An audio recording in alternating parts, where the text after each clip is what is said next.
the inside of Coates. Barker gets too heavily involved. And that's Whitehead and Coates.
Hello and welcome everybody to AOC Gaming's League of Champions Season 2. We are at the finale of the Touring Car Series. That is the second series in the League of Champions, but don't worry, we will explain all for the coming, in the next hour or two, really. It feels like 4 weeks ago that we had the Ginetta Super Cup finale, and that's, well, because it was 4 weeks ago, but it's another day, it's another series, and we have to crown yet another champion. My name's Jack Oliphant. Dave Marshall is alongside me in the virtual commentary box, and Tom O'Farrell is, as always, on the camera and the broadcast. Dave, is going to be a hell of a last round, isn't it? You know what? We thought the Ginettas was a finale, but what have we got in practice at the moment? 6 drivers separated by less than a tenth.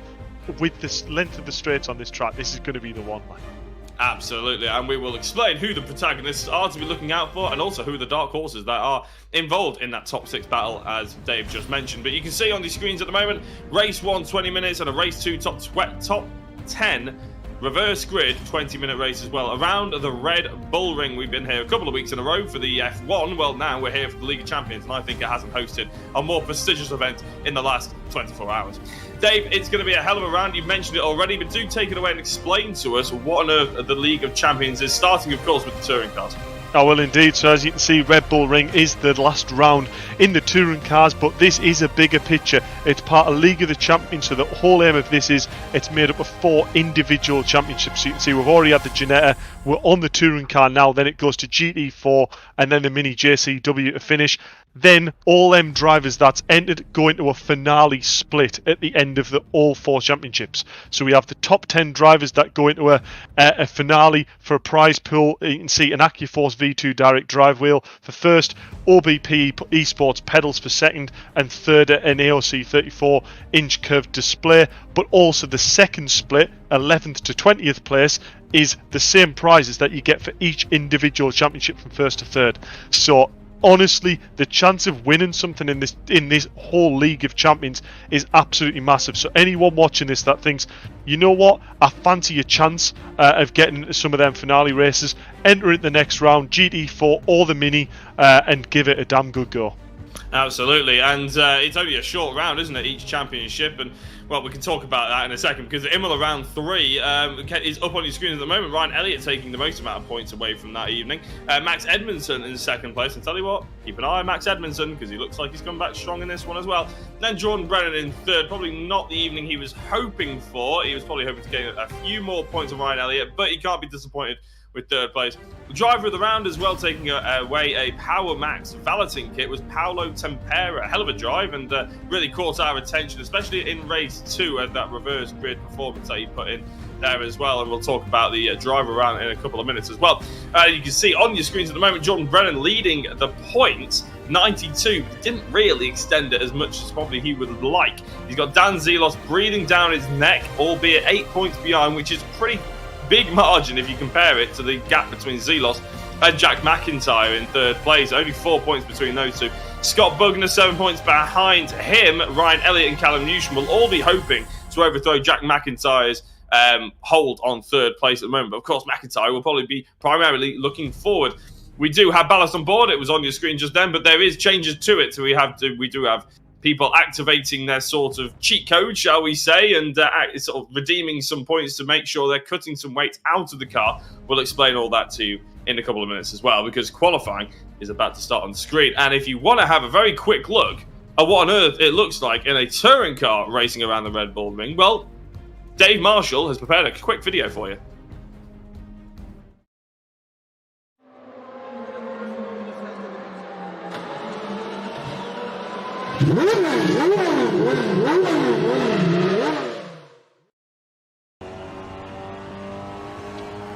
So across the line here at Red Bull Ring, down towards turn 1, using all the track on the left there, you see, grabbing the apex, probably taking quite a lot of it in comparison to other cars that you would see driving around this track. Definitely wouldn't want to do that in an F1 car. Down the straight here towards turn 2 is going to be a really key overtaking opportunity, especially against them cars that have a little bit of ballast on board. So as I said, down towards turn 2, down to third gear, super heavy on the brakes. See, I'm just a little bit eager on the throttle there, just pushing the front end on. It's going to be really dividend there for them cars that are a little bit more patient on the throttle, allowing the car to hook up and really get the exit traction out of that corner. Down towards turn 3, brake just before the bridge there. Quite a difficult braking zone, a little bit downhill. You can feel the weight of the car really trying to push you on a bit. And round down towards turn 4. Now, the thing you will notice here is the track is quite a lot wider than the other tracks we've been to, so defending on a track like this, it's going to be actually really difficult. A lot of opportunities for cars to really start to poke a nose up the inside. You see through turns 4 and 5, using all the track I can, but, you know, definitely opportunities that cars can try and get alongside and keep equal amounts of momentum through there. Down towards turn 7, using all the track on the left, rolling the speed in 4th gear, want to run it out a little bit and hug the sausage curb all the way down into the braking area and take a lot of apex again on exit, and then it's a drive all the way to the line.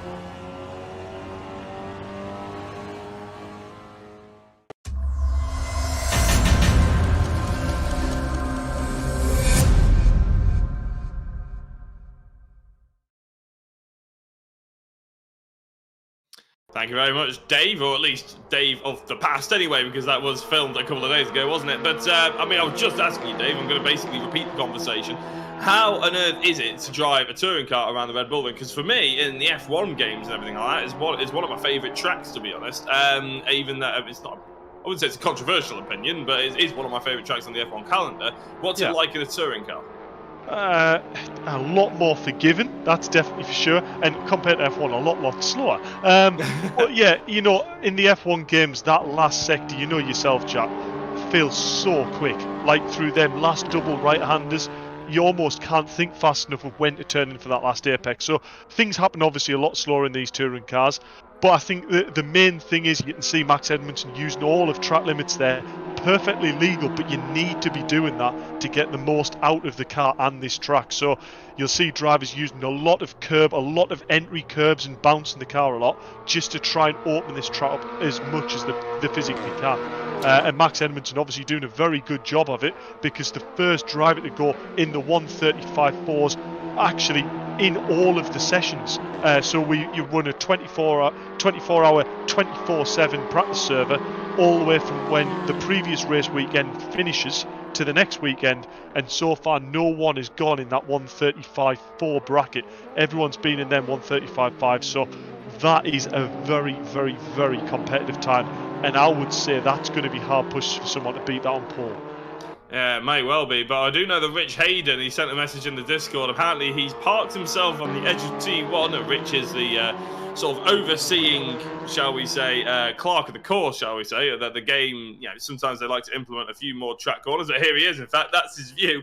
He's parked himself on the outside of T1, and that is to make sure that no one is pinging for track limits. The camera we've got, obviously, he's looking down the start-finish straight rather precariously, but he can also look left on his camera. He can control that any way he wants, and he can check whether people are pinging track limits that the game maybe doesn't pick up on, or maybe Rich just wants to make sure and remind people you're getting a bit too close. So we may have a little bit of that. This isn't exactly what you need in qualifying, though, is it? I think in F1 you'd be getting at least a 10-second penalty these days for doing that around the outside or inside of anyone, to be honest. Basically just racing, you get a 10-second penalty these days, but that's not what you want to do in qualifying. No, it definitely isn't. Luke Weston there, obviously on a reasonably good lap, just wanting to really try and get past him, trying to see who that actually is on track.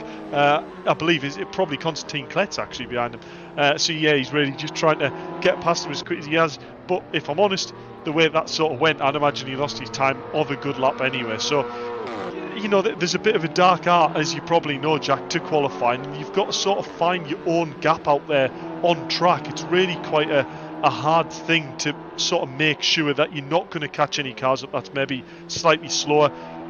At the end of the day, them drivers are also trying to put in their best quali lap possible. So, you can't just flash and expect them definitely to get out the way. At the end of the day, them are completely entitled to stay on their own line. It's only if, they think, I'm not a particularly good lap, I'll move out the way and let them through. At the end of the day, it's down to the driver that's pushing to judge that gap. And if he doesn't do that well, then he gets stuck behind the car. So, yeah, qualifying isn't as easy as it looks. Well, Luke Weston is probably the reason why Luke Weston was looking up the inside there is actually because he purpled sector 1. And we've seen this a little bit in practice, didn't we? So the drivers that we were looking out for in practice, Dan Zelos topped the times for a long time, to be honest. But he was only 0.006 of a second quicker than, I believe, Max Edmundson at that point. Zelos hasn't put in what I would call a representative time, because he's still about 3 or 4 tenths off where he should be. But it's tough for him to come in. But there are other drivers. Constantine Kletzer, we saw him purple sector 1. We saw Paulo Tempera purple sector 2. They didn't hook the rest of the lap up as consistently as the other drivers, but there's still that opportunity, isn't it? And there are also a handful of drivers. Callum Newsham we're currently looking at right now. He's got the least amount of weight of people with weight. He's only got 6 kilograms because he is 6th in the championship. Whereas everybody else, the likes of Bugner, Weston, Constantine Kletzer, and all these, Paulo Tempera, they don't have any weight at all. Neither does Max Edmundson. That's pretty crucial to mention. Yeah, that is true. And you know what? We should probably actually really quickly point out who has took the slightly less weight. So we do have basically the big championship guys. So Dan Zelos, Jordan Brennan, Jack McIntyre, Scott Bugner, all guys who've taken a maximum of 50% weight reduction. So I'll quickly explain, when you sign up for League of Champions, you get a certain amount of VRRC credits that you can then spend in the shop, and you can use them in different ways, whether that's online coaching, weight reductions. If you get penalty points in your championship, you can reduce your license points if you like. So all the championship guys obviously think they've got a really good chance of bringing home a good position here, and they're taking the chance to take that weight back out. The problem is it's all worked in their favour, and everyone is taking it out. So everyone's still in the same boat, just everyone's a little bit quicker. But yeah, as you said, there's definitely guys further back down this grid that are really going to shuffle up, and especially I'm eager to see off the start line, once everyone gets through turn 1, that's such a long second straight, down towards turn 2, we're going to see likes of Paulo Tempera, Constantine Kletz, Max Edmundson, but he's on pole. Them drivers that don't have any weight in the car that can possibly get in some form of slipstream, they are going to be rocket ships going down towards that hairpin of turn 2, and leave the likes of Dan Zelos, Jordan Brennan, who have to be that little bit earlier on the brakes and slow down that straight, a little bit of a sitting duck. So this is going to be such a good race. I can't wait. There's a lot to keep an eye out on, isn't there? But it is worth mentioning as well. Obviously, you mentioned the sort of VRRC points. You can... Oh, Zelos getting the back end out there. That's probably not the fastest way around the last corner, or to set up the next lap either. But, you know, it looked cool at least. The VRRC points, I mean, you can... It sounds sort of like, oh, why don't you just do that for every single round? Well, they do have a limit, don't you? You can buy a few more, but they are limited to... so you can only use them maybe once. Or you once can use per maybe... championship. Yeah, once per championship, and obviously there's 4 championships in the League of Champions, isn't there? So that is worth noting. If you were going to probably look to invest something in to try and get quicker or to try and get better results, it might not necessarily be VRRC points. It probably is better going towards the Academy powered by VRRC, because we've seen a lot of drivers who have joined the Academy, which is another kind of championship, but it's also designed towards improving and coaching drivers who are not necessarily maybe as quick as Dan Zelos or the other sort of championship contenders, but they are. It's an opportunity to improve, and it runs on a Monday night, isn't it? It's covered. You're in the commentary booth as well for that one, Dave, as well as Tom on the cameras, and I think Ed May as the lead commentator. So it's a fully covered series in multiple cars around fantastic tracks, but it's all designed around coaching. It is indeed. It's all about driver improvement. And on screen, you know, Tom's done a great job here. Luke Weston, a driver in the Academy, a constant improvement throughout the Academy, and we're seeing him really improving in League of Champions as well. You can see currently 7th on the grid, so definitely improvement on his behalf, and it's definitely working. So that's really great to see. So anyone that, you know, thinks, you know, it's a bit of money to spend to join League of Champions and I'm not sure how good I'm going to be, or, you know, they're new to sim racing or things like that, it's one of them entry championships that you really don't have to worry about how good or bad you are. Enter it, get involved, and then find out where you are regarding which other championships you want to get involved in. So that's what I would say. But actually the big news at the moment, I'll keep up to date on qualifying, is Scott Bugner has pipped Ryan Elliott and Jordan Brennan to 3rd place here. So Scott Bugner currently 4th in the championship actually. I mean, Jack, this is going to really work in his favour for the championship points. Tell you what, Bugner has actually crept up on us there, and in the championship actually he's crept up on me as well, because talking about Jordan Brennan, Dan Zelos, McIntyre, Elliott, Newsham, you know, all those, and Edmundson, all those sort of usual names that you would expect to be in the top 6. Bugner slipped past me, to be honest. As you said, 4th in the championship, 3rd on circuit. He's ahead of Ryan Elliott, only by 4,000th of a second, but that's still ahead. I have to give it to him. It's going to be interesting. I mean, like you said, Dave, it's going to be a bit of a bun fight when they're going towards sort of the hairpin at the top of their hill, turn 3 or turn... Yeah, it's turn 3, or I think it is. This could be quick. This could be quick by Jordan Brennan. Keep an eye on this lap time. Just notice. Yeah. Slower in sector 1, but quicker than himself in sector 2. Not quite purpling. As he comes across the line, it is a green sector 3, which puts him into 3rd place, ahead of Bugner and ahead of Elliott. What's the gap between those drivers now? Less than 1/10 of a second, all down the order from 2nd down to 5th. So, I mean, that just goes to promote the expectation that it's going to be incredibly close. Normally, qualifying, we see the drivers spread themselves out a bit, but here, you know, it's going to be just as close as a reverse grid potentially. Yeah, it really is. And, you know, this... As we said before, there's drivers that are properly mixing up with sort of the big boys in the championship that we expect. Jack McIntyre has just gone fastest in Sector 2. That's a PB for him, but slightly slower in Sector 1 than Brennan. So this is definitely going to be a lap time to keep an eye on. Good job by Tommy to just get us on the live stream for him. This is going to be interesting. This is going to really play a part in the championship as well. Remember, Jordan Brennan, current championship leader. Dan Zelos just behind Brennan, but Jack wants to keep his foot in that door, make sure that championship isn't going to start to slip away in the points, so he needs this to count. Will he go better? He does indeed, but it doesn't move his position, so he actually improves his lap time, but still on an 8. That's 3 drivers there, Jack, within 500ths of a second. Madness, isn't it, really, when you look at it? I mean, McIntyre, obviously, his championship position maybe isn't showing just how quick he is, although he is third, which is quite incredible. But obviously he had those penalty points as well to be contending with, because he got the penalties at Donington Park all the way back in round number 1, I believe it was. So McIntyre, he's coming back strong, and he's hoping to get himself a sim rig. I don't know if we even talked about the prizes, which we'll have to mention, obviously, maybe in between races, but qualifying is about to come to an end. In fact, we did mention the prizes, didn't we? Of course we did, because we all had, we did. Of course we did. Dan Zelos on 2 green sectors, and keep an eye on him, because the second place man, Edmundson, has finished his run. He hasn't gotten any better than the 35.4s. Oh, it looks Zelos, clean. this is going to be a very, very close time. Brennan's obviously on a quicker one as well. Zelos coming across the line. I don't know which screen to look at. He comes across the line. It's not an improvement. It's a 35.70. Callum Newsham is improved ahead of Jordan Brennan. Newsham up to 3rd place. Brennan's looking in 4th at the moment. He's still got green sectors to be coming out of him, I'm sure. Although I think he's slow. I think he's slowed down. I think he's already messed it up. I'm not entirely sure. He's been on the sector 2 for a very long time. But the big news is that Callum Newsham has moved away to 3rd. Yeah, that is huge for the championship. I cannot believe how good this is getting. Yeah, Jordan Brennan's still on a lap here, so we'll keep an eye on his times. He only has to try and find... Oh, no, slow second sector. So, yeah, as you're right, I can't imagine this lap time is going to challenge Callum Newsham. Callum Newsham doing an incredible job. And looking at the championship points, realistically, Jack, anyone all the way down to even 6th place can be a real contender for 3rd, maybe 2nd in this championship. I think Jordan Brennan's just enough of a breakaway that he isn't going to be challenged for the lead other than the drivers in 1st, 2nd and 3rd. But for the top 6, we're going to have our work cut out tonight to try and work out championship stands, I think. We are, yeah. We're going to have you back on the calculator and doing your mental arithmetic alongside it as well. Absolutely stunning.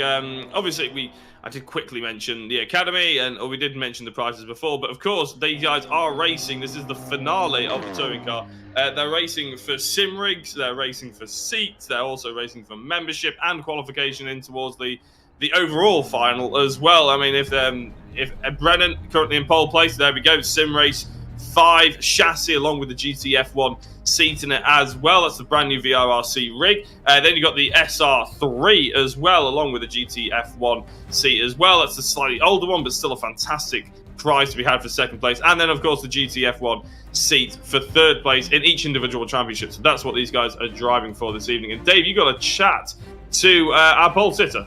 We are indeed. I mean, a gobsmackingly fast pole up there. The first driver to get in the 35.4s. Fair play, Max Edmundson on pole. And you know what? You have to be thinking that's a fairly good position to be in, knowing Dan Zelos is with weight behind. Yeah, I mean, I think it's top 7. Everyone behind me has weight, so it's quite good news. But I was expecting to be there or thereabouts, but not 2.5 tenths up the road. Wasn't the best of laps. I know it was a fast lap, but I think I was like 2 tenths down going around turn 4. But just had a good last sector and just put it together, to be fair. Yeah, I mean, you did actually message us not long before the race saying, I've got huge tech issues, and you didn't know whether you were going to be able to race tonight. So to go from that to putting it on pole and really possibly being a championship contender for 3rd place realistically, I mean, this has got to be good news for you.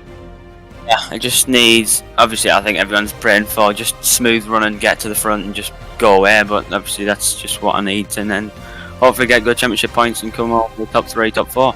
I mean, really quickly, 30 seconds here. I mean, you haven't done it before, but going down towards turn 2, how bad do you think that slipstream's going to be? I think it's going to be sort of in my hands, sort of thing, because I've got no weight and everyone else does, but the toe is going to be very, very powerful. Yeah. Just see what happens when I get down there. Well, good luck, Max, and I'll let you go. Get your head down for race 1, and good luck, mate. Cheers. And now, join us back.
Hello and welcome back. Now we got about 90 seconds before the first race of the touring car finale of the AOC Gaming League of Champions powered by VRRC. We did just have a quick chat with Max Edmundson, currently on pole position, 8th in the championship, obviously, as well. And the beauty of the system, Dave, we've mentioned it quite a lot. We mentioned it especially in the sort of Ginetta finale, as well as the fact that as soon as the checkered flag drops on all the cars here tonight, we get an update, don't we, on where exactly everyone is for the championship going into the last round. So there's no mental arithmetic really needs to be done for this particular race. But like Edmundson was saying, all that really needs to be done is a nice clean race to set up the finale.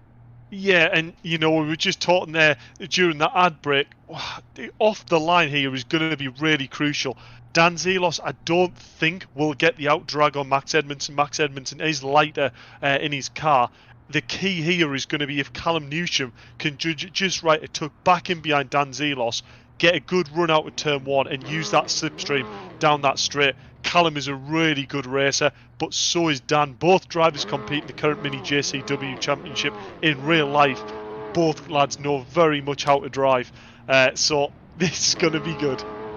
It certainly is, and it's going to be soon as well, because the lights are already starting to illuminate on our screen. There we go, lights are on, the engine notes are rising, and the penultimate race of the AOC Gaming League of Champions Touring Cars is away, and it's a good start by Max Edmundson, but I would wager it's a better start by Dan Zelos, who I think has just about got his nose along the inside. It's going to be a turn one fight for Zelos to take the lead, and I think he's just about got ahead of Edmundson. There was a little bit of a touch, but he's gotten away with it as Callum Newsham blends into third place, and they're going side by side. Edmundson's having a bit of a mare of a start here. He's going to have Newsham on his inside going up to turn 3. He didn't think much of turn 3. He thought he was going to be all right, but look at this, send around the outside. Sending it around the outside into turn 3 is never really advisable, but sometimes you can get the move done and dusted. It could be a fantastic manoeuvre. He's gone for the cutback, the switcheroo, and he's got his nose up the inside, just like Dan Zelos did, into turn number 1. You predicted a cracker, Dave. It's already started. Oh, I can't. I don't know whether I'm going to commentate on this. The grin is massive on us. This is fantastic. Exactly what we want to see. Jordan Brennan doing very, very well with the weight in here, getting himself up to, is that third or no, fourth place. Not quite getting past Callum Newsham there. Zelos down to second. This is going to be a bit of a case of Dan Zelos is second in the championship. He needs to be damage limitation here. If he battles too hard here, he'll be that sitting duck and that sort of bung between the rest of the grid. So he really needs to work with Max, use his slipstream and go with him and not battle with him. Yeah, he'll be hoping for a little bit of a favour in behind, potentially against Ryan Elliott, and obviously Callum Newsham just trying to upset Jordan Brennan a little bit here. But look at this, a little move at the inside, a touch goes a long way to help somebody off the circuit, that's for sure. And I'm sure there'll be a protest for that if it causes a championship collapse, because Jordan Brennan has been touched wide and now he's going backwards rather substantially, down to 7th place. That's fair, he may well be down to 9th. Zelos goes to the race lead. Even worse news for Jordan Brennan, as Callum Newsham's going to have a go at Max Edmundson, and we don't know where to look. Newsham's at the inside of Edmundson. Elliott we're keeping an eye on as well, but it is honestly impossible for our cameraman Tom O'Farrell to keep up, because they're going to go 3 wide. They're on the grass for Edmundson around the outside. Is going to be retaking the lead. No, he's not, because out of all of that, Callum Newsham's got into the race lead. Edmundson's got the run though. Edmundson's got the run around the back. Hopefully he won't squeeze him over here. He doesn't realise Dan Zelos is up the inside of Callum, I don't think. So this, oh, that was nearly a pincer moment there. Callum Newsham around the outside, but Dan Zelos doing a brilliant job here. Very late on the brakes. Is he going to get up the inside of Callum? He's going to follow Max Edmundson through. These three just starting to pull away from Ryan Elliott back in 4th place. But this battle here developing behind as well is another battle. We need another camera on it. So this has been a brilliant start. I can already tell that I should have brought a glass of milk up with me, because my voice is going to be red raw by the end of tonight, isn't it? But that's exactly what we like. That, you know, we got a week break. My voice has plenty of time to recover. Max Edmundson then keeps his race lead, but it hasn't been that easy off the start. Dan Zelos keeps his 2nd place, but it's not for the want of trying. Callum Newsham is trying everything and the kitchen sink at this to try and take those top 2 positions away from both of them. Obviously, he has a championship in mind for himself, as well as Edmundson runs a little bit wide on the apex. So did Newsham, I think. I think Newsham went a little bit tight. Zelos got it just right and he's got the inside run. And you said that you set these cars up to be toe heavy, and it looks like it is providing the exciting racing you were hoping for. Dave Zelos back into the race lead, but coming out of that corner over that crest, that weight does hurt Zelos a little bit, and it should favour Edmundson, especially now they're getting into the slipstream. It's going to be another 3-wide battle into turn 3, ladies and gentlemen. It's just who on earth is going to... I mean, Edmundson's loving that outside late braking manoeuvre, isn't he, to try and get that dry. But sooner or later, these drivers are going to get fed up of it. And there we go, Newsham is already fed up of it and tries to force him off the circuit with a little bit of contact. Zelos is looking in the mirrors and absolutely loving life right now because he's seeing Newsham crawling all over the back. And not only crawling, actually sort of giving him a bit of a bump and barge on Edmundson. Down towards turn 4 now. It's Zelos with a nice clean entry.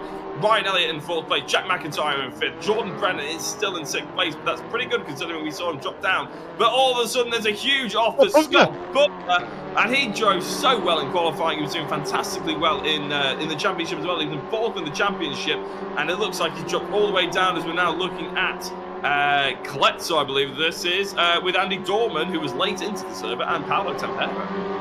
Yeah, I mean, obviously we didn't see what happened there, but Scott Bugner, that's definitely what he needed for championship hopes. When you think of reverse grid though, look at how close it's been. Reverse grid race, if he can get a clean start, that could be vital championship points for him. But we won't think of second race already when we've got this race underway.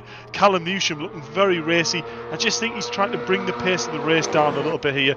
Work with Edmundson to close back onto Zelos because he's realised that little battle there didn't do them any favours, and Dan's starting to pull away, which realistically these two cars should be faster down the straight than Dan.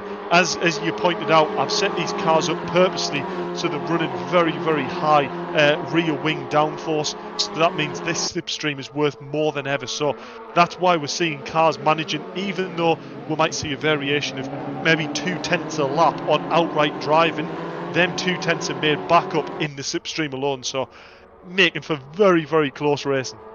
Absolutely, and it's not only championship we're keeping an eye on tonight, isn't it? Although it's probably the main protagonist, shall we say, of what we're keeping an eye on. We also have the driver of the day, which is every single round we try and pick a new driver of the day. Or it's not necessarily a new driver; it could be the same driver a couple of weeks in a row, but it tends to be slightly new drivers, giving us a bit of a show, giving us something to cheer about, something to keep an eye out on, and obviously maybe the underdog story comes into a bit of a play as well. Sometimes it's a driver who has just clean swept the whole race the whole evening, but even so.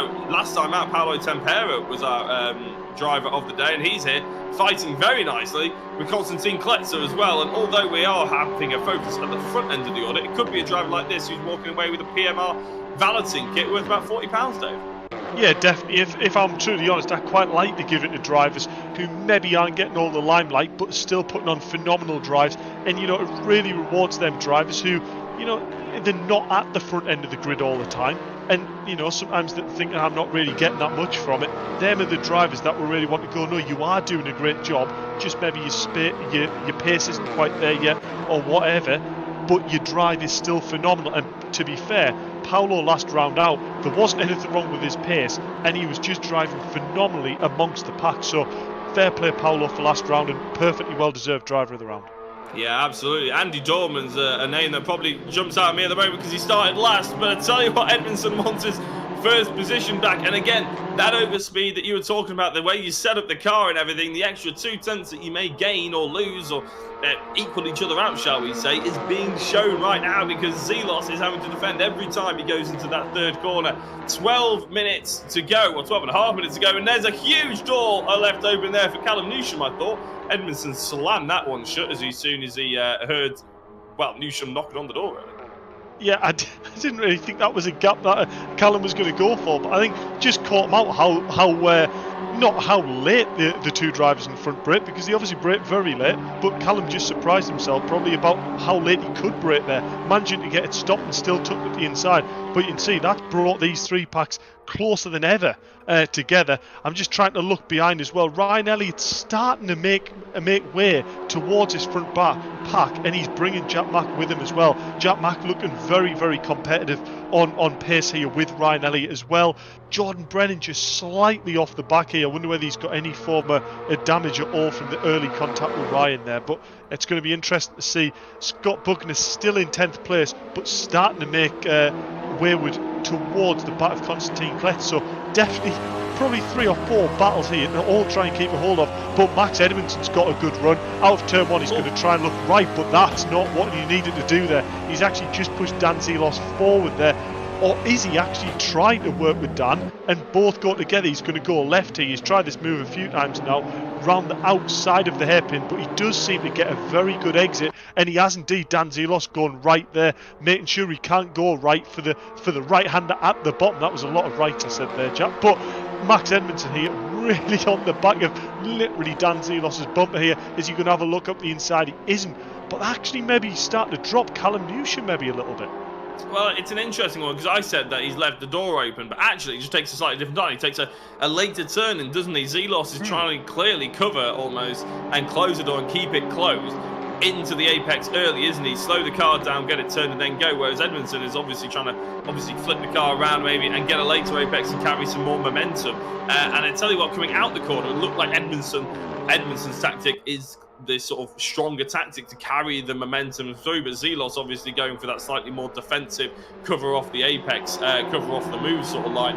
It's really sort of a cat and mouse situation, and I think Callum Newsham maybe on raw pace doesn't quite have it, but it was also a little bit touch and go about Edmundson on Zelos. I don't know what your opinion was, Dave, on it, with the Edmundson almost siding back under Zelos to give him a little bit of a touch forward, I don't know whether that was slightly gamesmanship or malicious, or whether it was a case of trying to just push Zelos along so they can get ahead of Newsham. You know what? I really don't know, because at the end of the day, Max is trying to battle Callum as hard for the championship as possible. To be fair, Dan Zelos isn't really his main rival. Let's face it, he isn't going to catch Dan Zelos. So Callum Newsham is really the driver he's trying to verse. So he'll want to try and pull a gap over Callum, and he'll want to use Dan Zelos between them to create that barrier. But Dan Zelos, you know fine well, is not going to want to stay there. Pushing Dan Zelos on a little bit in the braking zone there. Dan's struggling just to get the car stopped. A little bit naughty there by Max, but you can see he hasn't gone for the move there. He's tucked back in. I don't think that was malicious at all. Just maybe got caught out by Dan having to brake a little bit earlier. But you can see that one little hiccup there has really put Newsham right back on the tail. I don't know about you, Dave, as well. I'm very impressed with Zelos' braking into turn 4 as well, because he's got that extra weight. Yes, it's cut in half, so it's only 30 kilograms, but that is 30 kilograms more than Edmundson, and he is braking extremely late. He's so confident in his braking that he's not actually really defending it at all. He has, as we mentioned before, a slightly different line. He has a different angle of attack towards the apex than Edmundson, but he's very confident that he doesn't have to go really defensive going towards the corner at all, because he is so confident on the brakes. And when you're heading downhill and you have 30 extra kilograms on board, you have to logically brake a little bit earlier because it takes longer for the car to slow down. And Zelos doesn't really seem to be letting that affect him. He's only really defending in one place, and that is up to turn 3 that we're heading now. Yeah, you know what? You're right. He looks very, very strong in the last sector. That's the sector where he really does look strong. Max Edmundson, you can see, I think he's working with Dan here. He's trying to work. Oh, as I say that, he's putting up the inside, going in the hairpin. Oh, and look at that. Dan tries to get the undercut there, but can't quite pull it off. Callum Newsham's going to read that well, though, and have the overspeed on Zelos. And look at this. This is exactly what Max needs. He's going to be wanting Dan and Callum to battle, but realistically, he wants to stay ahead of Dan. But look at this, Dan's going to try and maybe have a look round the outside. Callum Newsham up the inside. This is going to get a bit naughty going through the right, but Dan will have the inside line now, going into the left. Oh, this is developing into such a good race, and all this, I would imagine, I'll keep an eye on lap times this lap round. I can't imagine that Ryan Elliott and Jack are lapping much slower. If anything, they should be lapping a little bit faster than the group in front. Yeah, well, we'll have to keep an eye on, obviously, the next time they come round, won't we? Because I think there was a little bit of a disparity.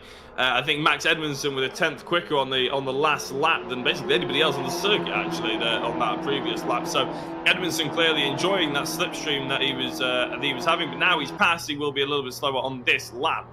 We'll have a look on how Elliott and McIntyre. But you mentioned before, Dave, that McIntyre and Elliott were dropping Jordan Brennan. I thought it was Andy Dorman, but obviously Jordan Brennan. Brennan can't seem to quite keep with it, although he has just put a green lap in, I believe. Andy Dorman got on past Paulo Tempera, obviously slightly earlier on. Scott Bugner, he was in 4th place in the championship. It's going to be a tough ask to maintain that 4th place, shall we say, if he's going to finish 9th in this first race. He's got another, obviously, race to come up, and we don't know what's going to happen. The beauty of motorsport in that one. But he will be, if he stays where he is, he'll be starting in 2nd place. He'll be in a good position to score some half-decent points. It's just whether or not how clean the others can get through and how quickly they can do such a thing. Because I don't think Bugner really has the ultimate pace. Although, saying that, in qualifying, I think he was in 3rd place for a long time. Yeah. And I think he ended up qualifying 5th, so you never know. Yeah, you know what? It's going to be one of them where I'm going to let the PC do the work after race 1 and work out the championship points. Scott, this is going to be a little bit of damaging in the point scenario, but it could make it very, very tight. Whether he actually moves places or anything like that, there's not much difference between, let's say, his main fighters, Jack Mac and Ryan Elliott, who were only four positions up the road. So, it's going to be very close. As well, look, Callum Newsham looking very racy on Dan Zelos here. Callum Newsham, will he go for a move into last corner? That would be brave and probably not the best idea. He isn't. Look, tucked back in, taking a lot of entry curve there. Maybe losing a little bit of speed, but this is where it's going to really help him get the toe down towards turn 1, brake a little bit earlier maybe to get the run, and watch for a move possibly down into turn 2. Yeah, we'll keep an eye on this one, but it has allowed Max Edmundson just to pull away slightly. 0.8 of a second, isn't it? The gap now as Zelos is trying to go clearly relatively defensive. Well, I say defensive. He's just trying to keep out of the way of Callum Newsham, and there we go. Now that is a defensive line up towards turn 3. Newsham going for the outside line, last of the late breakers, and I tell you what, Zelos has done quite well to slow that car down, but how is he out the corner with that extra weight on board? Newsham gets a decent run, but I wouldn't say it's any better than Zelos's. Zelos going, again, defensive, because he knows the slipstream effect that he's going to have to fend off here. Newsham on the outside, all over the green part of the circuit. In fact, pretty much entering a new time zone for the amount that he was off the track there. But he has just about been held off by Dan Zelos. It looked like that Newsham had the run, but it was always closing on him. The exit to that corner, but there's a huge lunge on the inside there. Zelos going to go for the cutback, but Newsham with a fantastic move if he can keep it clean, and they have done. So Newsham into 2nd place, and that was a hell of a move. He almost as if he set that up 3 corners ago. Wow, that was such a good move. You know what? I think he weighed that up, and that for me straight away put him on the paper for possible driver of the round, because that was such a well calculated move. He noticed that Dan was running that corner very wide to keep good speed on entry, but he saw that was such an opportunity to just be later on the brakes, get up the inside, and it'll be super hard to defend, because Dan wouldn't have expected that move, and sure enough, he hasn't. Callum Newsham, great clean move up to P2. Oh, that was some seriously good racing, that was. Yeah, we've got a couple of people in the chat as well, so welcome everybody who's viewing this today. We will keep an eye on in between races what you guys are saying, but the crucial thing that you guys can have an input on is driver of the round, driver of the day, and well, I can see Lewis Brown saying that Max Edmundson is built different, apparently. Kay Baker is supporting Callum, as well as Michelle Dunn is Come On Bear. I'm not entirely sure who that's relating to. Jordan Brennan. Jordan Brennan, okay. Well, Kay Baker is also supporting Juggy Bear, which I'm guessing is also Jordan Brennan. Yeah. It's an interesting nickname that I've never heard of before. I probably won't bring that into my repertoire of names for people. But yeah, a couple of people voting for their driver of the day already, shall we say. So keep their support going as we're going into the final 3 minutes of this first race. Of course, race 1 of 2. Newsham not getting away from Zelos because he's just locked up through the left-hander there. Now, there can be a puff of smoke because you're cocking the rear left tyre, but I think that looked like he slowed down towards the apex there. Maybe he locked up. Whatever he did, it's extended the gap back again. Max Edmundson has checked out. He has indeed, and this is working exactly what Max Edmundson needed. This is definitely going to be good for his championship hopes.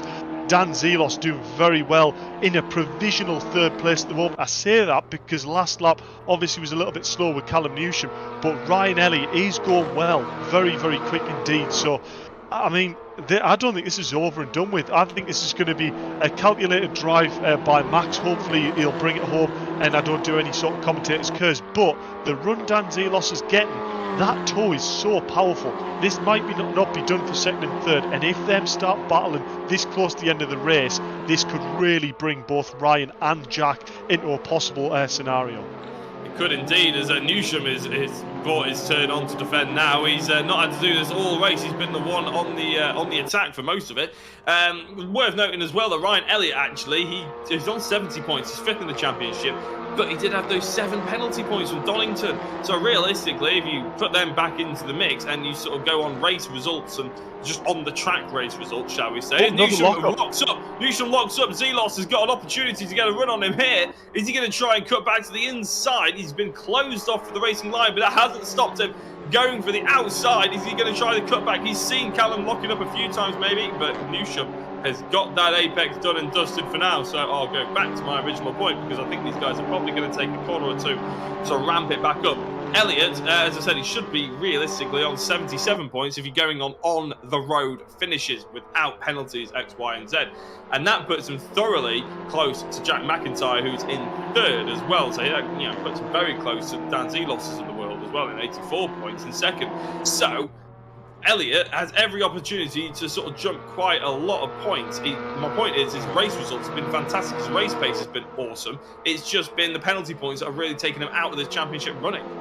Yeah, I'm going to be a little bit controversial here. Bear in mind, though, them penalty points were applied after Donington, so that did mean he didn't have any weight in the following round, which in turn meant he was really fast at that race because he didn't have any weight. So, a little bit controversial, but them penalty points, yes, didn't work for him because they took him out of the championship, but then they brought him back in because he didn't have the weight in the rounds where the rest of the drivers did. So, in hums and ahs of what could have been, but at the end of the day, it's meant actually for a finale. We've got 6 or 7 drivers here, all battling for positions that close in the point. I can't wait to see the way the championship table looks after this. Yeah, we'll have to keep an eye on that, but that's exactly why we keep you here, Dave. You know all the technical ins and outs, don't you? And you keep us honest. I try. I do try. For those insights, exactly. Well, you are the driver coach at the end of the day. I'm just here to act silly and shout at my monitor. But Max Edmundson on the final lap of the race is going to be looking to be taking this race victory, isn't he? He's only got about 3 or 4 corners to go. Callum Newsham maybe is safe enough now ahead of Zelos, and Elliott, McIntyre and Brennan will probably just be grateful to bank the points. I think Zelos really needs to look at the big picture here. He is in 3rd place and his main championship rival is all the way down in 6th. Jordan Brennan, so I'm sure he's going to be pretty happy. The 2 ahead of him are quite a way behind him in the championship, so Zelos still scoring fantastic points, but you can't take anything away from Max Edmundson. Pole position and a race victory. It wasn't that easy. It sounds a lot easier than it was, but it's a fantastic drive by Max Edmundson, who lost the lead, regained it, went down to 3rd, regained it again, all that sort of thing, and after he regained it for the final time, about halfway through the race, he just pushed on, and a brilliant couple of qualifying laps to be going with it as well to really get that gap and maintain it throughout. Callum Newsham was in 2nd place with Dan Zelos in 3rd. Ryan Elliott, Jack McIntyre, and then Jordan Brennan, championship leader going into this race, all the way down in 6th place. Andy Dorman started on last place. He ended up in 7th. Paulo Tempera in 8th, got Bugner in 9th. He'll be hoping for a strong race 2 to maintain a fight for the 3rd place. And then starting on pole position in race number 2 will be Constantine Kletzer, Luke Weston and Paul Laramie are 11th and 12th. And Dave Marshall has some driver interviews to do. We do indeed. I mean, I can imagine what the driver reactions are going to be like here. If I'm right, we'll jump straight to our P3 finisher.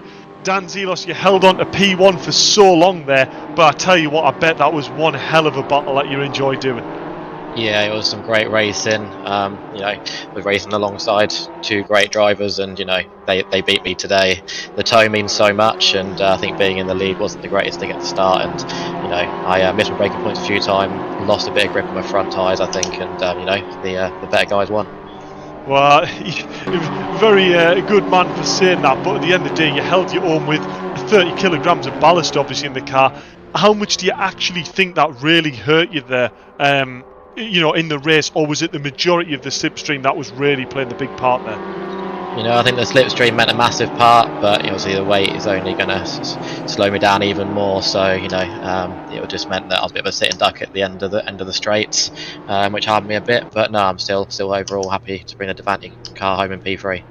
Yeah, spot on there. And last question here, I'm going to try and say this to all three drivers.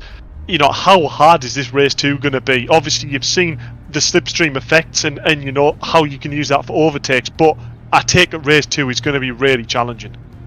It really is. I wouldn't be surprised if we see 3, 4, maybe even 5 wide in the first few laps with that toe. So it's going to be about keeping your nose clean as best you can. I'll touch some wood so I don't jinx myself. And yeah, wait for the gaps to hopefully present themselves. Well, congrats, Dan, on P3 there. Doing very good for your championship hopes, and looking forward to seeing how you battle your way through in race 2. Thank you, mate. I will move to our P2 finisher, Callum Newsham. I said straight away I'm putting you on a bit of paper for a possible driver of the round just with that overtake on Dan. A really well executed late lunge where you sort of knew he was always running wide. I take it you enjoyed that race as much as we did to watch. Yeah, I think Dan was just struggling with the weight and tyres at the end there, so I just lunged up the inside and he gave me room, so yeah, it was pretty good. Well, and I'll ask the same again as I did to Dan. How difficult is race 2 going to be with the way things have panned out, and you sort of know where cars are strong and where ones are not now? Yeah, I think it's going to be quite hard. It's like you say, the toe is extremely strong around here as well, and everyone's quite close on lap time as well, so it's going to be. Yeah, it's definitely done a world of good for your championship hopes here. I don't know whether you want to know where you're sat currently, but all I can say is you've done a very good job bringing home a good amount of points there, and you're definitely going to be a threat going into race 2. Yeah, cheers, mate. I'm going to do my best in this one. Spot on. Congratulations, and we'll move forward on our P1 finisher. Max, you put it on pole, but it definitely wasn't quite as easy as just driving away from the pack. Yeah, didn't have the bestest of starts. Dan just drove up my inside, but obviously I think it was like 3 wide going into turn 1. But just try to get the top 3 away from everyone else, and then we could have like a little battle, which we did. But obviously, with the weight, tyres just get destroyed. I could see Dan was struggling towards the end. So yeah. Yeah, that's actually interesting. We didn't touch upon that. That you saw maybe the tyres were going off slightly more with the weight. The big shock for me was I wasn't expecting Dan to get a better drag down towards turn 1 than what you did with having the weight on board. I don't know, to be fair. I did have a big wheel spin, but also I would have thought it would have helped in a bit sort of way because obviously he's got more grip because more weight to the floor. But yeah, he just had a better pull away and just overtook me. Yeah, and I'm going to ask the same question as I asked the other guys. Regarding race 2, I take it you're going to think this is an equally hard challenge to try and get your way back through this grid. Yeah, obviously the times are very close between the whole grid, but normally the faster drivers can obviously get past and after a couple of corners get past, as in gap them. But obviously with this toe, because the toe is so strong, the faster driver will get past and then the toe will just bring the other driver through. So it's going to be hard. Yeah, well, I'll let you get your head down, and we cannot wait for this race 2. Congratulations, Mac, on a pole and a race 1 win, and look forward to seeing how you get on in race 2. And that was Dave Marshall having a chat to our 3 podium finishers, but just have a look at this. Feast your eyes on what is going to be the finale race, the final race, there we go, the final race with the fantastically close amount of points. Dan Zelos and Jordan Brennan, that's come down to 3 points in it. Jack McIntyre has maintained his 3rd place. Callum Newsham's jumped up to 4th. Scott Bugner's jumped down to 6th place. Ryan Elliott still in 5th place, but he's closed right up to Callum Newsham. I think, Dave, let's be honest, Jordan Brennan and Dan Zelos, those two would be expecting to be winning this, wouldn't they? I think if Jack McIntyre win this, it would have to have something pretty big happen to Brennan and Zelos. Yeah, it's going to be an unfortunate thing for Jordan Brennan or Dan Zelos to lose enough points that it means that Jack Mac gets promoted up. So, we don't wish that because we just want to see a really, really good race. But then Jack Mac from all the way there down to possibly, 5th, 6th place, it's anything to play for. So, yeah, this is going to be great. 3rd to 5th battle as well as a 1st and 2nd battle. So we really need to keep an eye on Jordan Brennan and Dan Zelos here because that is going to be the battle for the championship win. It is indeed, yeah. Max Edmundson also, obviously, with that strong finish, good enough to promote him to 7th place, so keep an eye on him. Don't think he'll be able to catch Scott Bugner, though, in 6th. Right, The final race, the AOC Gaming League of Champions Season 2 Touring Cars is about to get underway for the finale, and it's Kletzer on pole position. Scott Bugner is very much hoping for a strong finish, and Paulo Tempera all get away pretty evenly. Andy Dorman, Jordan Brennan's got a pretty horrible start, I would say, compared to the rest of them, but he's flying around the outside now. Look at this, that's Tempera versus Kletzer, and there's a little bit of a touch. Luckily, neither of them spear into everybody else, but they have lost an awful amount of time. Dorman up to third, Elliott up to fourth, McIntyre up to fifth, Zelos up to sixth, Newsham, Edmundson and Jordan Brennan down into ninth place. Brennan's had an awful start off of here. He's already behind all the championship contenders, but look at that in the background. I thought Zelos was going to get sent as a view of the Audis just went, well, basically straight into turn 3, astonishingly. They're going side by side, Newsham and Brennan. Brennan is desperate to try and get points, but so is Newsham. It probably means more to Brennan being in the championship leader, but personal pride means Newsham wants to try and get McIntyre's third place away, and he wants that GTF1 seat as well. So Newsham holds off Brennan for now. Brennan has 20 minutes, remember, to try and get past essentially Dan Zelos. Zelos needs to catch up to the 5 ahead of him and overtake them, put as many cars in between himself and Brennan as possible. Scott Bugner out with the race lead at the moment. He's obviously trying to get some points back from that race 1. Ryan Elliott in second place. He's always fast. Keep an eye on him for a race win here. Kletzer with that contact has dropped down to third place, and then Andy Dorman has got McIntyre crawling all over the back of him, and then backpacking along with them is Dan Zelos.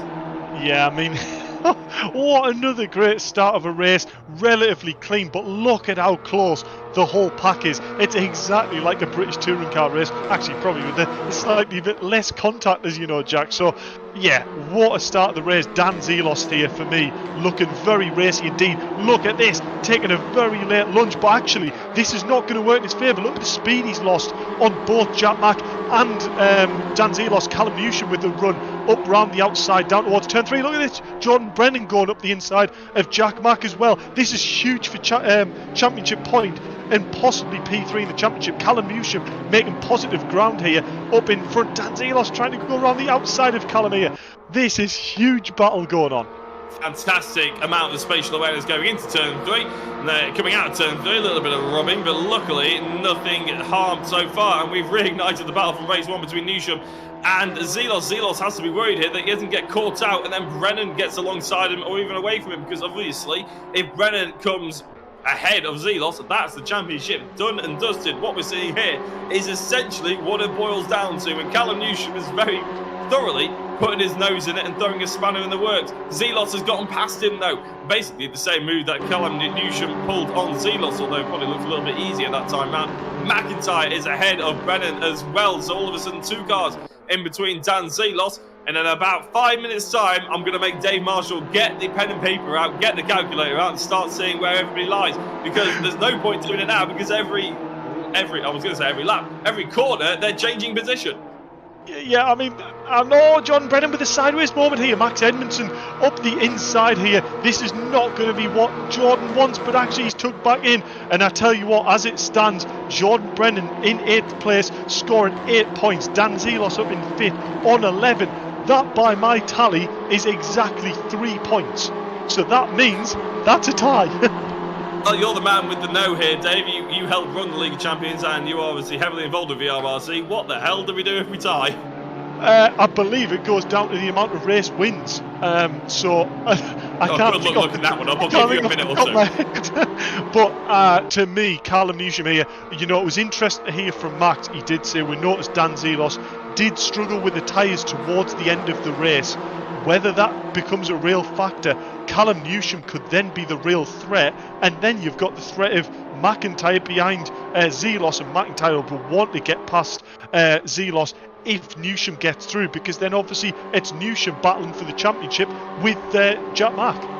You've also got the massive threat of a migraine coming on, trying to keep up with it all, haven't you? Because it's absolutely mental what's going to be happening here. As I said before, the Genetics Super Cup was a fantastic finale to watch. This is, if anything, more open, which I don't think I've ever think I'd say, especially within the same year, let alone literally a month later. Dorman up the inside of Kletzer, who has driven fairly well, to be fair, but Dorman, I have to say, I know you mentioned about your driver today on Callum Newsham for that move before, but to be honest, Dorman He started in last, he came 7th, he's running in 4th, and if anything, he's looking racy to try and get 3rd away from Kletzer, and who knows, he might be able to pull away from the Zelos as soon as he gets past Kletzer, who is defending fantastically well. It is worth noting as well.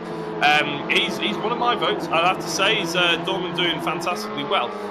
Ryan Elliott has driven away essentially and is trying to catch Scott Bugner, but look at this now.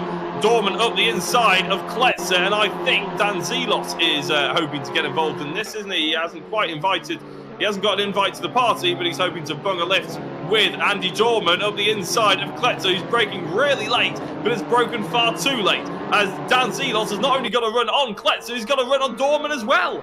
How in the world has he done that? How did he do that move there? But Andy Dorman here is going to come back at them. But I would imagine Dan Zelos is going to break very late here. Very authoritative. No, Andy Dorman's actually going to brave it and try and outbrake him. Dan Zelos is going to get the switch back though. Brilliantly calculated. Not Callum Newsham up the inside of Constantine Kletz. But actually, this is the big one. Look at this Max Edmundson with possibly the move further back on Jack Mack as well. So this is a little outbreak there actually. So not exactly what he needed, but he's going to have the run up the inside of Jack Mack, but he's got Constantine Kletz stuck in front of him. This is developing into such a battle still, mid-race with 13 minutes to go. Yeah, it's incredible. And Tom O'Farrell, our cameraman, obviously he's having a pretty hard race to keep up with at the moment. However, he has brought the stats up for us. Zelos has 2 wins, Brennan has 1. So if they do tie on points. Oh, who's a spinner? Kletzer. Oh, I thought it was a huge moment for the championship there, but it is a really big moment for Kletzer, who was driving really well and did nothing wrong in the defence of his 3rd position, and now has ended up all the way down the order. So that's really good for Kletzer. Yeah, I'm trying to find out what happened there, but I can't see any collisions on my screen other than Constantine Kletz with the environment. So really interesting to know what happened there, whether it was just maybe a little bit of a tyre on the brake. Brennan going through on McIntyre here, and I think he's going to have the move done. I think McIntyre is going to be done by Max Edmundson as well. So McIntyre's 3rd place in the championship is potentially under threat here. He's looking for the cutback. He's going to go 3 wide on the exit. I'll tell you what, the drag is strong, but family is stronger. If nobody's understanding that, then it's the Fast and Furious means. But anyway, Max Edmundson is absolutely flying here in the Audi, but McIntyre isn't going to let this one go lying down, isn't he? He's got the penalty points, which means he's pretty much out of the championship race, but he's still in 3rd place. He wants that GTF1 seat. Edmundson, McIntyre, and Jordan Brennan swapping paint for God only knows how many corners now. And look at this, Luke Weston and Paulo Tempera in behind. 2 wide. Well, the F1 boys got pinged for penalties at this rate. Oh, and they're going to be pinged for that one as well, potentially. But off the circuit, not by a penalty. Edmundson with a fantastic save. Yeah, and we're seeing Jordan Brennan, he's just in a bit of a sandwich he doesn't really want to be. Luke Weston looking racy, look with the overspeed of all the drivers in front of him, but he's got no real place to actually use that speed. He's got nowhere to go. He's going to put it up the inside of Jack Mack. This is going to get a bit naughty. Up the inside into the last corner.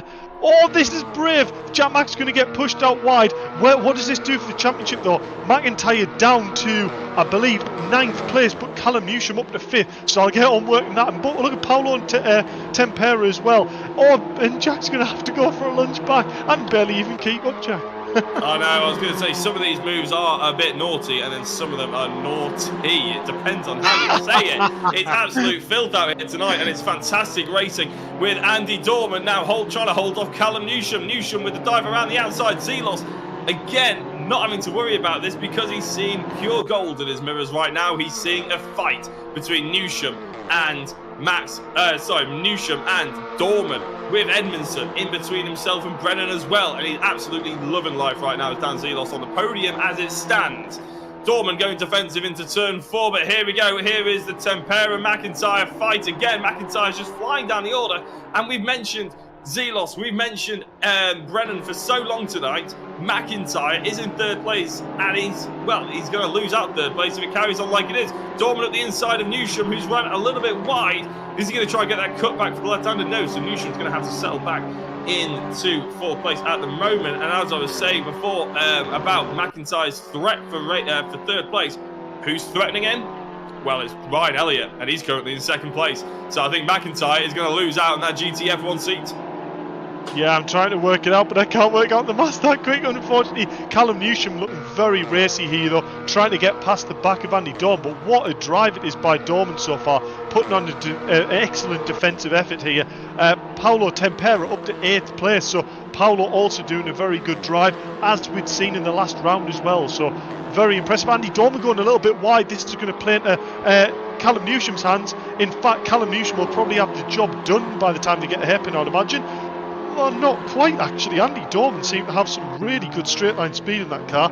Maybe going slightly wide there on the approach to the hairpin. In fact, he's going to actually brake early and tuck in. And look at this, Max Edmundson's really making headway here as well, closing into the back of Dorman. This.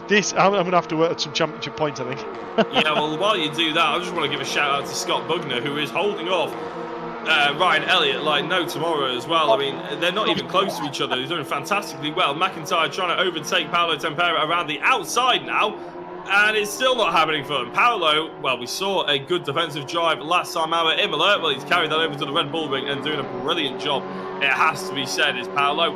And look at this, he's got McIntyre crawling all over the back of him, but again, he just puts his car in the middle of the road, but I think he's ran wide, outbrake himself. He didn't quite take into the fact that he'd have to take the corner a bit tighter. McIntyre goes through. Yeah, definitely, but then Paulo is going to have the cutback speed here, and this might make Jack vulnerable going down to second to last corner. Paulo will have the speed advantage here, but what can he actually do with it? Is there going to be a possible move opportunity here? He's going to have to try and tuck in. He is indeed. Will he have the speed at the last corner? That would be brave if he tried to do anything, but I tell you what, he isn't afraid to get his hands stuck in here. He is putting the championship battle on the line here, really racing Jack hard. Jordan Brennan starting to check out as well up ahead, but actually Callum Newsham, I'm noticing, starting to really pull the gap from Andy Dorman as well, so there's no threat there either. Oh, look at this, and Paulo getting the overspeed on Jack McIntyre down towards turn 2 here. This is not what Jack needs for the battle, but I believe, if my maths is right, I think he's still safe at the moment for P3 in the championship. Oh, well, we'll have to keep an eye on that one, because obviously Elliott may be pushing Bugner, but as I said, Bugner, is, if anything, is pulling away. McIntyre and Tempera have just given us fantastic drama to watch here, haven't they? It's back and forth, it's close racing, it's everything we want out of sim racing. If anything, Tempera's just giving it that, you need an inch of room, I'll give you the inch of room, but no more. Slam the door shut. You'll have to think of another way around me if you want to go any further. And by the looks of McIntyre, is throwing everything at it. Tempera has driven amazingly in that defensive drive. And not only the defensive drive, look at that, McIntyre's even tried his best to even maybe a little bit of a push to pass on Tempera there, because he's so frustrated. He's just got the overspeed through the corners because Tempera is defending into them. But he's still coming out of it brilliantly. His apex speed is exactly what he needs to be to hold up Jack McIntyre. Yeah, and I'm actually working it out. Jack McIntyre is actually in trouble here. I've just worked out Ryan Elliott being up into second place there is the real danger. So he's going to score 17 points, whereas at the moment Jack Mac is on 9th place with 7. So that's a gap of 10 points, and the gap between Ryan Elliott and Jack McIntyre is only 8 points. So this is really quite a crucial battle going on at the moment. But even that there between 9th and 8th, that's only 1 point gap. So I believe that means actually Ryan Elliott currently will have 3rd place by a point. Yeah, and obviously there's Callum Newsham to keep into effect, but I think he'll pretty much stay in 4th place. I'm not entirely sure. We'll have to, maybe even slip down to 5th actually. McIntyre though slips up into 8th position, and maybe that's just throwing the maps out the window, that everything that Dave was just building up for then. And no, that still applies. So that's only 9 points. That's 9 points now between Jack Mac and Ryan Elliott. So there's a points gap of 9 there, but the championship battle, more to the point, is 8 points. So that is 1 point gap now, and I don't think Jack Mac's got enough to close to the back of Brennan. I should have bought a towel in here because it's getting sweaty, isn't it? it's hot and heavy work, and I'm not even in the Sims driving them. It's fantastic to watch. I hope you guys at home are enjoying it. And I've just seen on the YouTube, Jennifer Cole has said it has to be magnificent Max for driver of the day. So Max Edmundson potentially getting thrown into driver of the day. And to be fair, depending on how he does in the championship, actually, he's probably worth a shout, actually, because realistically he missed an entire round. He missed Donington Park, and then he was in somebody else's sim for a race 2. Magione, and he also crashed out of that one as well. So really, to be putting in the points and the performances that he is doing at the end of the championship is very impressive, to be fair. However, for me, he probably has to get past Andy Dorman to be really in with a proper shout with that, and we'll see. Maybe Dorman's fantastic defensive driving that we've seen before come into its own here. So it's a good shootout between those two drivers. Yeah, I say that. He's just left the door wide open, and he's got a good drive out of it, to be fair, but it looked like Max Edmundson had a very easy time of it, but he absolutely didn't. Yeah, and you know what? I'm going to put cat amongst the pigeons here. I think on the table as well, Dan Zelos has to be on there. 30 kilograms of ballast still, 2 podium finishes, and the way he's driven with weight, I mean, he has to be a contender, I would have thought. I mean, I'll tell you what, we'll put it down to the Clark, shall we, the owner of VRRC, because we've listed 4 drivers, basically, haven't we, there? We've got Max Edmundson, who has now got past Andy Dorman. We've got Max Edmundson, Andy Dorman, and then you said Callum Newsham and Dan Zelos. So there you go. Rich, if you're watching, which we know you are, there are your 4 drivers to choose from. We'll put it down to you to win a PMR balloting kit. Edmundson, then, he's got a good track position, so we say, but Dorman has probably got a pretty good speed. But look at this, championship leader going into this round, Jordan Brennan, just on hot on the heels as well. So maybe Jordan Brennan's been invited back into championship contention if he can overtake Andy Dorman and potentially Max Edmundson. All of a sudden, Zelos' points deficit is gone to 0. It helped if they hit each other off, which it looked like they were trying to do there. Dorman trying to edge his way up the inside of Edmundson into turn 1. Brennan will be loving this. He will indeed, but you know what? It's not enough. If Brennan manages to get past both drivers, Max Edmundson and Andy Dorman here, that only puts Brennan up to 5th place. 5th place is 11 points, but Dan Zelos currently sat in 3rd with 15. That's 4 points. That's going to be too much of a gap, so it might come down to who's got fastest lap here as well. Andy Dorman here looking extremely frustrated, if I'm honest, with the batter Max Edmundson, thinking now he's got the speed differential over it, which I believe he probably does, if I'm honest. And then looking at it, yeah, I don't think it's possible. I think if it finishes the way it is, Dan Zelos will be the championship winner by a very slight margin. Jordan Brennan has done the best that he can, and it looks like maybe a little bit of tactics between Brennan and Edmundson there, because they're running the same car. Maybe they just decided, you know what, Edmundson, just leave me the gap so I can just try and score as many points as possible. If Zelos slips up or something happens or Newsham overtakes him, then I've got every chance at least trying to keep this race win, because it hasn't gone his way, I think it's safe to say, is it, Brennan, tonight? He's had a few problems over the course of the series with potentially reverse grids. Zelos has seemed to put in consistent performances throughout every single race, but Brennan has won or come second, and then the reverse grid's not maybe quite gone his way. But tonight, neither of them have quite gone his way, and that's really suffering. When you're only driving an 8-round championship, 4-week championship, every point counts. Yeah, and for me, that has to be, for me, driver of the round is shaping for me to be Dan Zelos. The way he's driven tonight with the pressure coming in is second in the championship.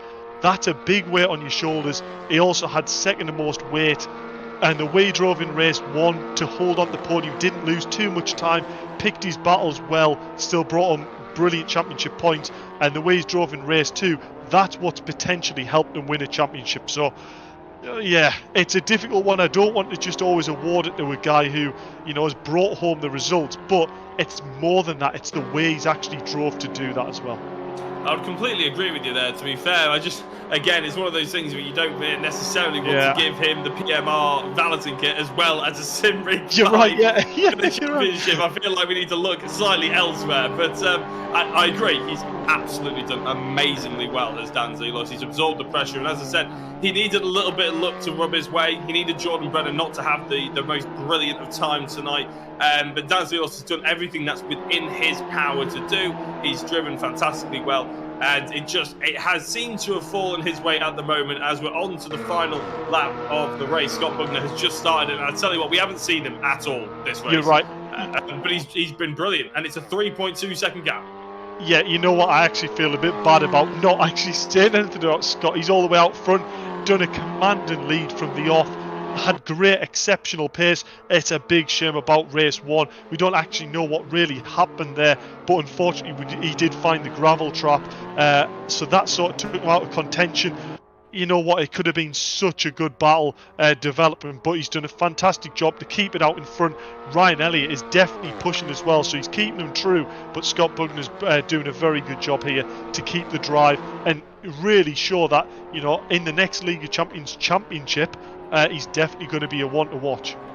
Yeah, he absolutely will be. I was just having a look at some of the stats as well. I'm just wondering if Max Edmundson has won Driver of the Day before now, because I know a couple of people in the chat were giving him a shout. Pole position, race 1 victory. Obviously, a semi-decent race 2, not necessarily setting the world alight. But we'll announce that. We'll have a chat with Rich Hayden about our Driver of the Day just after the race victory here. That looks like is going Scott Bugner's way. That is the story of the last 20 minutes. The story of the last 4 weeks, has to be said, is going the way of Dan Zelos at the moment. He's won Driver of the Day in round 1. He's won 2 races on his way. But right now, the man we're focusing on is the race winner in Scott Bugner. A fantastic drive he drove as well in this race. He once got out to the front, which was pretty much about turn 1. There was no looking back. However, the man on your screen, champion for the AOC Gaming League of Champions Season 2, is Dan Zelos in 3rd place. Well, I say the champion. He's not the champion of the overall thing. He's the touring car champion. But still, he could be the champion of the overall thing in a couple of weeks' time. Jordan Brennan, he slipped down the order. It's unfortunate. I think he maintains his 2nd place, which means he will pick up a rather handy sim race 3 for his troubles. But it looks like Dan Zelos has taken that one. As the rest of the drivers file through, we will get confirmation or provisional confirmation as the computer updates itself as well. And I believe just before we do the whole podium sitters and everything like that, we'll have a very, very quick couple of sentences from our race director and obviously owner of VRRC, Rich Hayden. A hell of a series, and it was culminated in a hell of a championship finale. That was pretty good, wasn't it? Race 1 and 2 was awesome racing. Yeah, really good. Really pleased with that. Yeah, it absolutely was. I tell you what. Should we put on the spot? Oh, sorry, go on, Dave. Should we put them on the spot? We did say, Rich, we couldn't really decide driver of the round. There was a few drivers on the table. You know, Dan Zelos, for obviously the way he's drove tonight. You know, you can't argue that the way he's driven is exactly what you need to do to provisionally win the championship. Andy Dorman doing a fantastic job. Loads of drivers on the table, but we did say we'd leave it down to Rich. So, I mean, brilliant. We're going to throw you under the bus here, and who do you reckon for driver of the round? Zelos. Really? Oh, well, there it is. You know, we can't argue with the race directly, can we, Jack? Well, you can. I'm happy for you to try.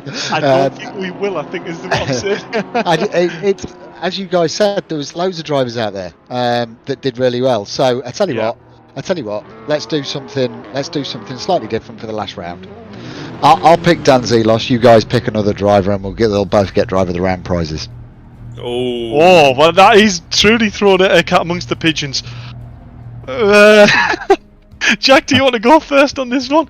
Probably Andy Dorman, I think, for me personally, but I'll let you. Andy Dorman did brilliant well. I think Callum Newsham did fantastically well, a bit of a dark horse, but I personally would go Andy Dorman.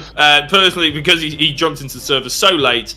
He started on last place, he came 7th, and he came 7th again or something like that, but he did a good defensive drive against some really quick drivers. I'd say Andy Dorman.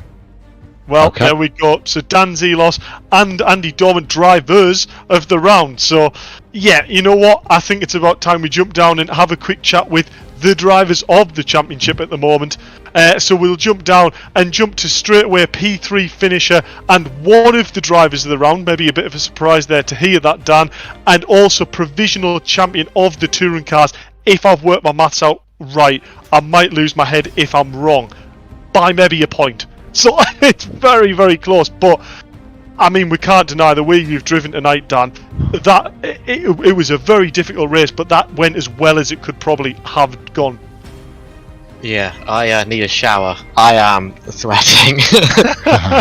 So, and you know, Callum Newsham was, you know, he was coming, and you know, I try to work out the points in my head while trying not to make a mistake. There's a lot of things to think about at once, but yeah, it's provisional, so I'm not going to start celebrating too much. Anything can happen in these championships, but no. Well, even if I can tell you now, my maths was right. I was praying it was, but provisionally, yes, you are by 1 point the winner of the Touring Car Championship.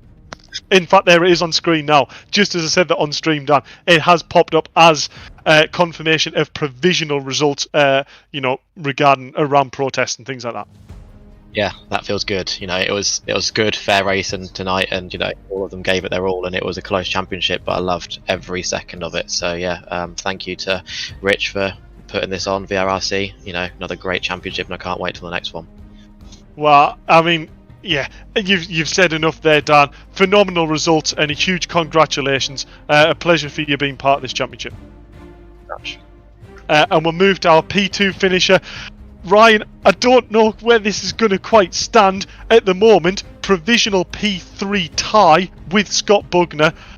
You know what? It was a difficult round for you, but the racing looked mega out there. You know what? I'm going to take it. You know, we had 0 points from round 1 to still come back to P3, just somewhat different. But I think with count back, I think I've had more wins. So that's probably what's putting me ahead of Scotty. But flipping out, what a drive from Scott in that last one. Just mega racing. The likes of, you know, Kokeletzer, springs to mind, Andy Dorman as well. Like, obviously they were fighting. They weren't involved in the championship, but they gave me a good fair fight, and yeah, it was just a great evening overall, to be honest. And it's just one of those what could have been. Yeah, I mean, we'll actually quickly ask you as well. You know, unfortunately, because you and Scott were that far up the grid, and you can imagine the racing back in the pack and trying to work out championship points. I mean, did you have anything for Scott? Was there any sort of movement forward, or was Scott absolutely on it all the way? Oh, he was on it. Like, I mean, at first I was trying and I was gaining a little bit here and there, but then I started working out the maths in my head, and I saw that Jack Mac had dropped back, and I was ahead of Callum Newsham, and I really didn't expect Scott to be honestly tied with me. Scott wasn't even. I don't mean to offend him, but he wasn't even in my equation. But yeah, I mean, it's proven for me. I don't know whether you've seen how close it actually is, but between you, Scott Bugner, Jack Mac, and Callum Newsham, 2 points. 2 points, yeah. 2 points, yeah. So phenomenally tight. Absolutely brilliant. But like I say, to have a 0 point round and still come P3, I'm absolutely chuffed. Because my only real comparison was the likes of Jordan Brennan, who missed a round in the first series, and he came 4th. So for me to come 3rd with 0 points, just over the moon. Well, congratulations, Ryan. And yeah, provisionally we will see you are P3 in the championship, because off the top of my head, I do think you've had more wins this championship than Scott Bugner, but I'll have to double check that. But congratulations anyway, and we will move to our P1 finisher, Scott Bugner. A bit of a disaster of a race one there, but a fantastic qualifying, we must say. Just didn't go quite your way in race 1, but you made up for it in race 2. Yeah, I don't know what happened in race 1. I just turned into turn 4 and I got a humongous whack, and then that was it. I was in the gravel.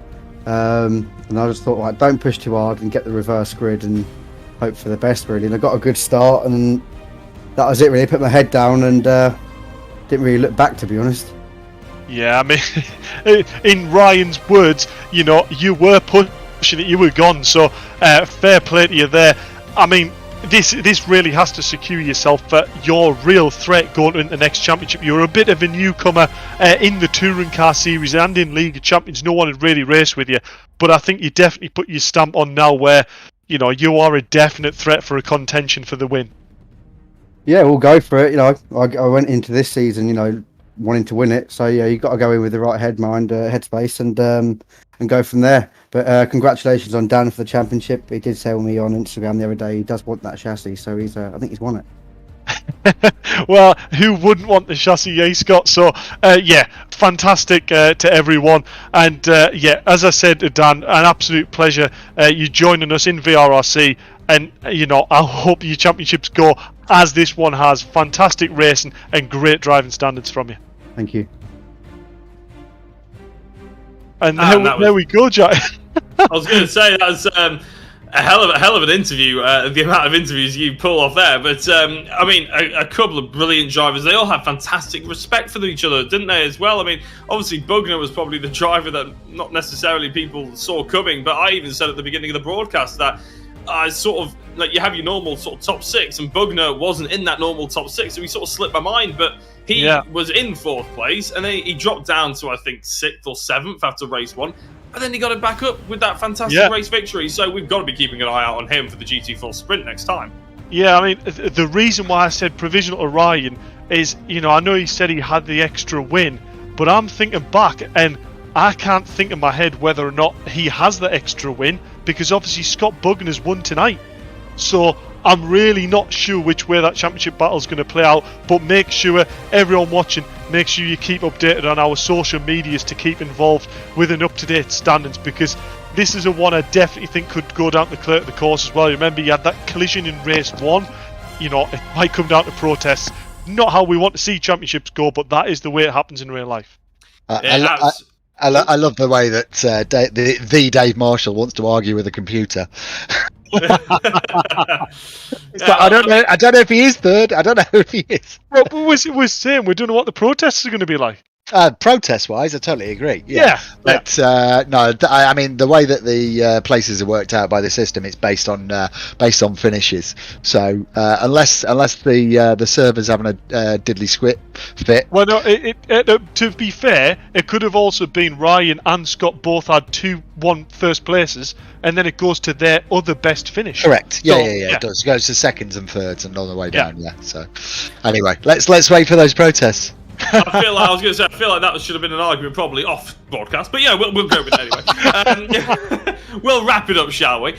Just like Dan Zelos did for the provisional championship. I mean, at the end of the day, he drove brilliant well, won it by 1 point at the moment. But next up, we've got this, haven't we? The GT4 Sprint calendar at Shanghai, Monza, Barcelona, and Spa. A fully, worldwide tour basically of some brilliant circuits to come, and for the first time, a selection of cars to choose. Well, I suppose we could argue the touring cars had a selection of cars as well, but I mean, they all these are truly different though. Yeah, these are truly different with different chassis, different powertrains, the engine in the different place, which is one of the big things. You've got the likes of the Beamer, front engined, back end quite leery. You go into the R8 in a completely different driving style, so it's going to probably take a whole week of practice for drivers or newcomers to the championship. Make sure you get signed up early, get used to the different cars and the strengths and weaknesses on track, straight line, speed, balance, all them different variations. The earlier, the better. Get involved. Absolutely, and if you are watching this, or you've been watching the Ginetta GT4 Super Cup style thing, then of course you can enter the GT4 Sprint. You don't have to have entered the previous rounds or anything. You can come in, and if you fancy yourself winning a Simrig 5 or Simrig 3 or even a GTF1, you could be the next Scott Bugner. You could be the next dark horse in the series as well. So please do get involved, hit us up on any of the social medias, and I'm sure Rich or Dave will be getting back to you as soon as possible to get you involved in the fantastic racing. So GT4 Sprint, if you ever driven the GT4s on AC, fantastic cars. I'm sure you'll enjoy it with the fantastic racing as well. Finally, before we go, of course, there is the Academy as well. And if you want to improve your sim racing ability before you enter into the League of Champions, then this may well be the answer for you. They are driving in the Formula 4s by the looks of it at the moment. And Dave, you just tell us a couple of sentences about that. Yeah, I mean, we haven't actually started the Formula 4 Championship yet. It starts on the 26th of July at Brands Hatch, so it is the next championship, a fresh start in the Academy. But as you said, it's, for them drivers who are really wanting to try and improve the improve there. I'm just getting away from race director here, Rich. He's in the room opposite, so I'm going to pass it over to him. He's obviously going to explain it a little bit different. No, it's not that. You carry on with that. I just wanted to butt in at the end. Carry on. Oh, I see. Well, yeah. So as I said, it's really for them drivers who want a little bit of that improvement and get used to a championship and the way things are run, and it's all in aid of driver improvement. That's the whole aim. So all the prizes are based around coaching packages, and you'll notice all the tracks are the same as well. So it's only the car that you have to get used to. And honestly, Rich will batt us up here. The racing that's been part of the academy has been absolutely fantastic so far. Yeah, absolutely. It's been amazing, and also, the way the drives have been improving all the way through has been phenomenal. Getting that one-to-one personal coaching from Dave on a weekly basis, talking through hot laps and just giving them tips on the right gears to be in and certain corners and how to drive certain tracks, etc. It's been really good. So very excited to carry on doing this.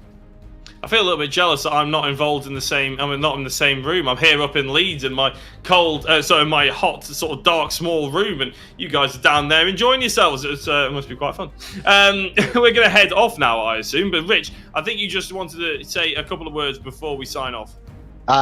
Yeah, all it was a bit of a scoop.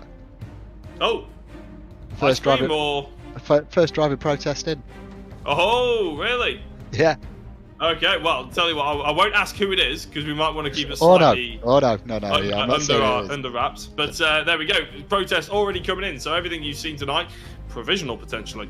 Well, it is provisional. Keep an eye on VRRC social media streams for all those sort of extra information about potential protests and champions and everything like that. I'm sure the drivers will be on tenterhooks waiting for the official announcement, as you guys should be at home. My name's been Jack Oliphant. This has been the AOC Gaming League of Champions Touring Car Series. We'll be back for GT4 Sprint in a couple of weeks' time. Alongside me, as ever, has been the fantastic Dave Marshall, race director of Rich Hayden, as well as clerk of the course, Andy Ringlade. And on the cameras, as ever, doing a brilliant job, is Tom O'Farrell. Join us in a couple of weeks for the GT4 Sprint.